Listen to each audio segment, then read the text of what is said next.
جامع حلیمیه ته پراتک باندې چې تاسو څومره معززین علاقه دلته تشریف فرمایي او د خپل قیمتي اوقاتونه هم چند ساعات زمون په نامم کړه او د جامع حلیمیه په نامم کړه،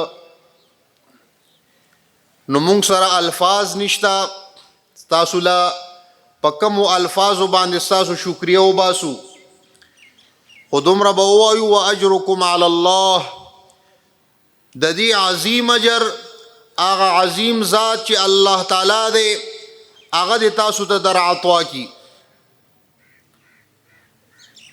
زما عزتمندو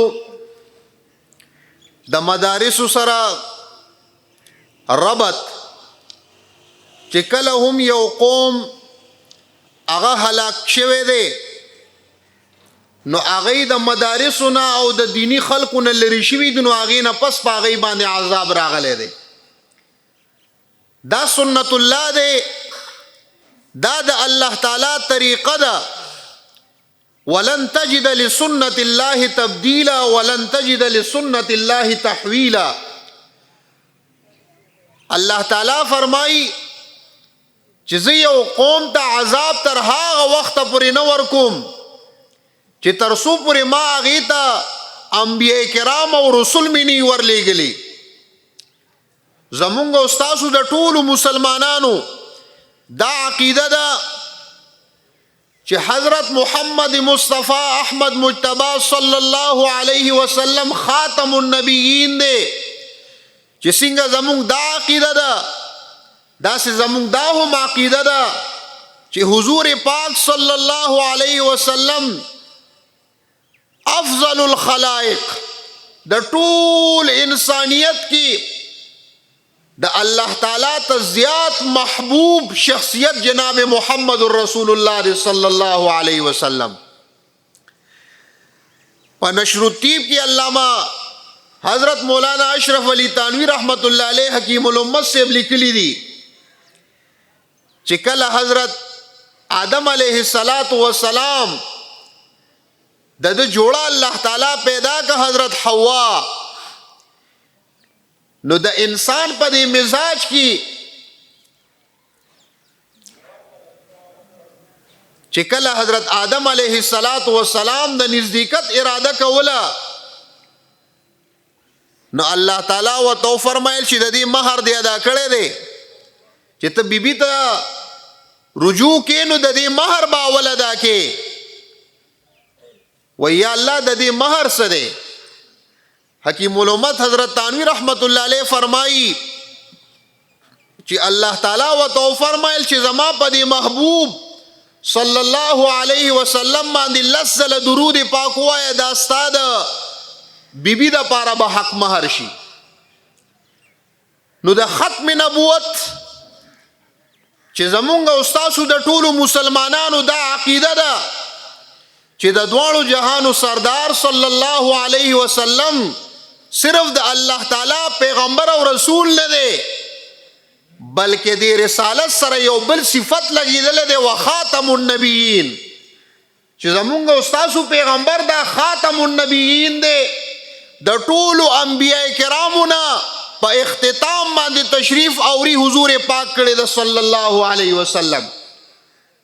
اوس دا ختم نبوت دا موضوع دا ډیره حساسه موضوع ده.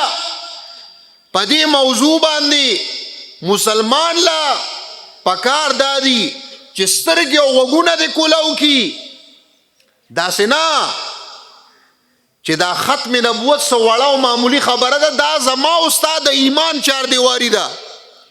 دا مونږ منځونه کوو، ذکر و اذکار کوو، تسبیح و نوافل کوو، دا اله معتبر دي چې کله چار دیواری موجوده وي.